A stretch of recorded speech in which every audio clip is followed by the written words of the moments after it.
Buwaya nahuli umano sa baha sa Pampanga. Ang totoong pangyayari, alamin.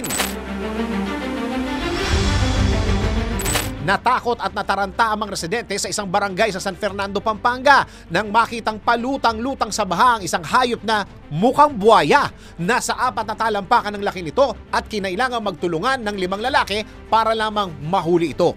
Ngunit, buwaya nga ba talaga ang natagpuan ng mga residente sa baha?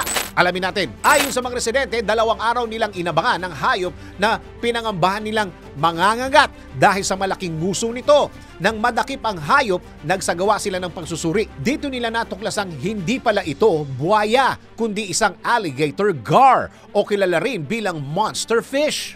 Ang alligator gar ay isang uri ng isda na kayang lumaki ng hanggang 8 talampakan. Walang kaugnayan ng isdang ito sa alligators. Ipinangalan lamang ito sa kanila dahil sa itsura at matatalas nitong ngipin na katulad sa reptilia.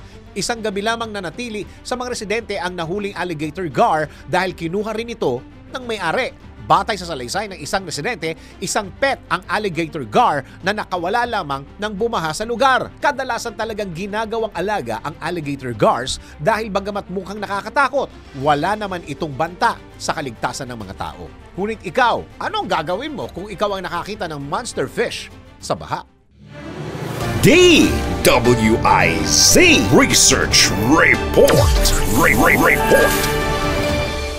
Thanks for watching. Ito po ang Aliw Broadcasting Corporation, Station DWIZ 882, DWIZ News FM Regional, Home Radio 97.9 at Aliw Channel 23 nationwide. Kami po'y nagbabalita ng tama, naglilingkod ng tama. Like, subscribe, and follow.